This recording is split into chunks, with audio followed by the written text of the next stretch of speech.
Hello दोस्तों, welcome to my channel the Takeout. जी हाँ, आज हम लोग एक बहुत ही इम्पॉर्टेंट स्टोरी कवर करेंगे और बहुत सारी चीज़ों से खुलासा उठेगा। जी हाँ, हम बात करेंगे आईपीएल की कंट्रोवर्सी की। जी हाँ, आईपीएल की कंट्रोवर्सी, जहाँ आजकल सारे लोग हम लोग बात कर रहे हैं कि आईपीएल ट्रेडिंग, ये ट्रेडिंग, वो ट्रेडिंग, ये प्लेयर के साथ ट्रेड हो सकता है, वो प्लेयर के साथ ट्रेड हो सकता है। छक्के चौके सब कुछ लगते हैं और पब्लिक एकदम पागलों की तरह उसको प्यार करती है, पब्लिक उसको पागलों की तरह देखती है, लेकिन उसके पीछे होने वाले जो स्कैंडल हैं वो कोई नहीं देखता। बात करेंगे 2014 में। जी, 2014 में एक कमेटी सुप्रीम कोर्ट को एक लिफाफा देता है। उस लिफाफे में 14 नाम जाते हैं उस लिफाफे के अंदर, बट सुप्रीम कोर्ट सिर्फ 4 नाम रिवील करता है। सिर्फ 4 नाम बाहर आते हैं और बाकी के जो बचे हुए नाम हैं वो आज तक, भाई 10 साल से ऊपर हो रहा है और आज तक वो नाम बाहर नहीं आ सके। जानने के लिए पूरी वीडियो देखते रहिए। पूरी वीडियो में आपको पता चलेगा कि क्या स्कैंडल था और कैसे होगा। तो चलिए शुरू करते हैं। आईपीएल में होने वाला जो स्कैंडल था, आईपीएल मैच फिक्सिंग, उसमें एग्जैक्टली क्या हुआ था और कौन कौन लोग उसमें शामिल थे। जी हाँ, ये जो घटना है वो 2013 की है, मई 2013 का। और आई थिंक वो आईपीएल उस साल का ख़त्म ही हुआ था और उसमें कुछ प्लेयर्स जो है उनका नाम आया था आईपीएल फिक्सिंग में। और कुछ बड़े प्लेयर्स भी थे, कुछ इंटरनेशनल प्लेयर भी थे, लाइक इंडियन प्लेयर ही थे बट वो इंटरनेशनल क्रिकेट खेल चुके थे। और ऐसे नाम जिसने सबको, पूरे क्रिकेट वर्ल्ड को ही चौंका दिया। जी हाँ, तो बात करते हैं मई 2013 की, जब एक आईपीएल फिक्सिंग की एक छोटी सी खबर थी और जिस पर धीरे धीरे तार खुलते खुलते खुलते ऐसे तार खुले कि ऐसे ऐसे नाम बाहर आए कि सब लोगों ने अपना सर पकड़ लिया कि ये प्लेयर भी या ये लोग भी इन्वॉल्व हो सकते हैं इसमें। जी हाँ, यह घोटाला तब मैच था जब राजस्थान रॉयल्स और चेन्नई सुपर किंग का मैच हो रहा था। और इस मैच के दौरान आईपीएल फिक्सिंग मैच में कुछ प्लेयर्स फिक्सिंग करते हुए पकड़े गए, ना कि फिक्सिंग बल्कि स्पॉट फिक्सिंग भी करते हुए पकड़े गए। मैं आपको बता देता हूँ स्पॉट फिक्सिंग क्या होती है। स्पॉट फिक्सिंग एक ऐसी फिक्सिंग है जिसमें प्लेयर बाहर बैठे बुकी के इशारे से या हिसाब से मैच को पलटता है या मैच में कुछ ऐसे एक्शन करता है जिसके इशारे से फिर बैठा हुआ बाहर बुकी जो है वो पैसा लगाता है, वो बेट लगाता है और पैसे बनाता है। जी हाँ, मैच चल रहा था राजस्थान रॉयल्स और चेन्नई सुपर किंग का 2013 में। और उस मैच के बाद जब श्रीशांत और अंकित चौहान और अजीत चौटाला, ये 3 नाम थे जिनको दिल्ली पुलिस ने अरेस्ट किया। और जब दिल्ली पुलिस ने इनको अरेस्ट किया उसके बाद सुप्रीम कोर्ट ने इस पर एक कार्रवाई करनी चाहिए, क्योंकि इसमें जो नाम आ रहे थे वो बीसीसीआई से रिलेटेड थे। तो सुप्रीम कोर्ट ने जाना कि बीसीसीआई इसमें बहुत ही ऑनेस्टी के साथ इसमें कोई भी इन्वेस्टिगेशन नहीं कर पाएगी। तो सुप्रीम कोर्ट ने खुद बीसीसीआई से वो केस अपने हाथों में लिया और एक कमेटी बनाई, मुदगल कमेटी। पहली वो कमेटी थी जिसमें सुप्रीम कोर्ट ने इसको आदेश दिया कि आप जाइए और इस आईपीएल फिक्सिंग में होने वाली जो भी केस है इसको चेक करिए, इन्वेस्टिगेट करिए कि क्या रीज़न है और कौन कौन से लोग इसमें शामिल हैं। मुदगल समिति ने पूरी अपनी इन्वेस्टिगेशन करके जो पहली रिपोर्ट सुप्रीम कोर्ट को सौंपी, उस रिपोर्ट में ऐसे ऐसे नाम बाहर आए जो कि कुछ बता ही नहीं सकते थे। जैसे ही नाम बाहर आए पूरे क्रिकेट वर्ल्ड में हंगामा हो गया, इंडियन क्रिकेट में हंगामा हो गया कि ये लोग भी शामिल हो सकते हैं। मुदगल समिति ने पूरी अपनी रिपोर्ट सौंपी और एक इन्वेलप सुप्रीम कोर्ट को दिया और ये बताया कि ये इन्वेलप हमेशा जो सुप्रीम कोर्ट के जज होंगे सिर्फ वही खोलेंगे। तो आप समझ सकते हैं कि कितनी इन्फॉर्मेशन बहुत ही क्रेडेंशियल रही होगी, बहुत ही हाईली क्रेडेंशियल इन्फॉर्मेशन, कि केवल जज ही वो इन्फॉर्मेशन खोल सकते हैं। जब जज के पास ने वो पार्शियल इन्वेलप को खोला और उसमें नाम आए 4 लोगों के, श्रीशांत एक प्लेयर, अंकित चौटाला और अंकित चौहान और अजीत चौटाला, ये 3 प्लेयर थे जो प्लेयर के रूप में स्पॉट फिक्सिंग कर रहे थे। और बाकी के जो 2 या 3 बड़े नाम आए वो थे श्रीनिवासन, जो उस समय के बीसीसीआई के अध्यक्ष थे, उनके दामाद एम गुरुनाथ मयप्पन। जी हाँ, जो उस समय पूरे बीसीसीआई की तरफ से पूरा आईपीएल देख रहे थे, तो वो इस स्पॉट फिक्सिंग में शामिल थे। और उसके बाद आए राज कुंद्रा। जी हम जानते हैं कि वो शिल्पा शेट्टी के हस्बैंड भी हैं।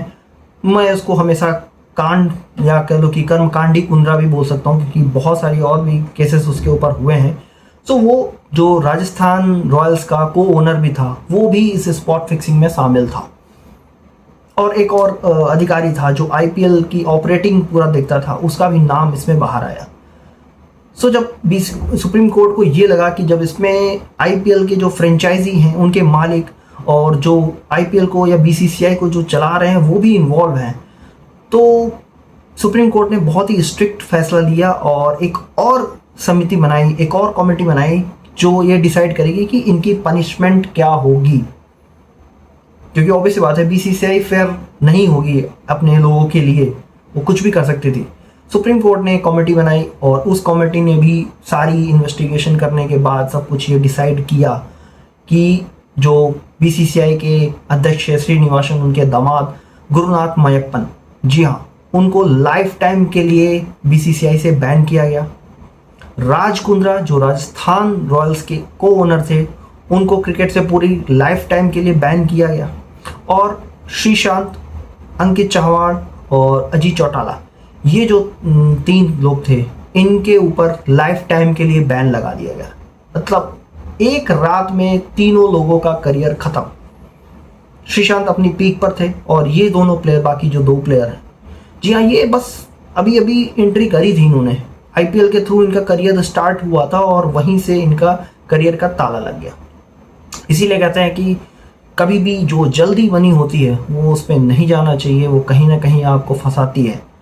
और भाई लोगों यही हुआ है। और आप अपने लोग कमेंट छोड़िए कि क्या ये चीज़ कितना हैम्पर करती थी इंडियन क्रिकेट को, क्योंकि उस समय बाकी चीज़ें भी हो रही थी साथ बसाथ। लेकिन यहाँ पर सबसे बड़ा जो पॉइंट है, वो पॉइंट ये है कि आज तक वो बाकी के जो नाम थे उस इन्वेलप में, 13 या 14 नाम जो दिए गए थे, उस इन्वेलप से सिर्फ 4 ही 5 या नाम क्यों बाहर आए, बाकी नाम आज तक बाहर नहीं आए।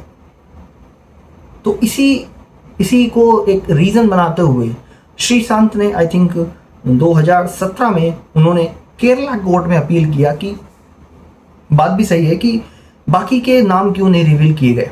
और सुप्रीम कोर्ट ने ये हवाला दिया कि बाकी के नाम इसलिए रिवील नहीं किया कि क्योंकि वो बहुत ही बड़ी हस्ती हैं क्रिकेट में और उनके पास पूरे सबूत नहीं थे कि उनका नाम वो रिवील कर सकें।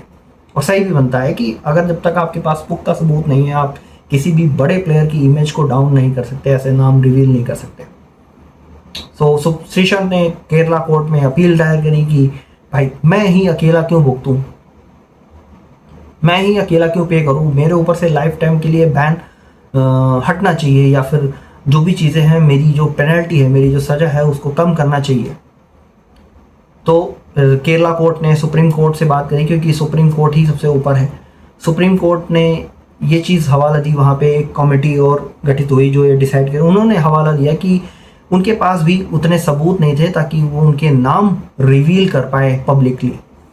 तो इसी वजह से उनके बाकी नाम बाहर नहीं आए और केरला कोर्ट ने श्रीशांत को थोड़ी सी राहत दी कि ठीक है, आप बाकी के क्रिकेट जो है वो आप खेल सकते हो, वापसी कर सकते हो। लेकिन उसके बाद श्रीशांत का तो कभी करियर हुआ नहीं है। बाकी जो छोटे मोटे टूर्नामेंट्स हैं आई थिंक उसमें उन्होंने खेला है, बट जो बाकी के 2 प्लेयर थे उनका करियर जो है वो पूरी तरह से ख़त्म हो गया। और जो बीसीसीआई के दामाद थे और राज कुंद्रा जो थे, वो पूरी तरह से क्रिकेट से आउट ऑफ क्रिकेट हो गए। और राजस्थान रॉयल्स और चेन्नई सुपर किंग पे आया 2 साल का बैन।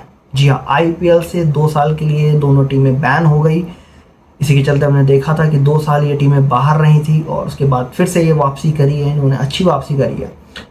बट आप लोग अपने कमेंट छोड़िए और बताओ भाई लोगों की क्या स्पॉट फिक्सिंग या मैच फिक्सिंग, जब आपको इतनी बड़ी एक इंडियन क्रिकेट में जगह मिल रही हो और इतना सम्मान मिल रहा हो, इतनी पॉपुलैरिटी मिल रही हो, तो क्या प्लेयर क्या है सोचना है, इतना ज़रूरी है आपके लिए स्पॉट फिक्सिंग करना।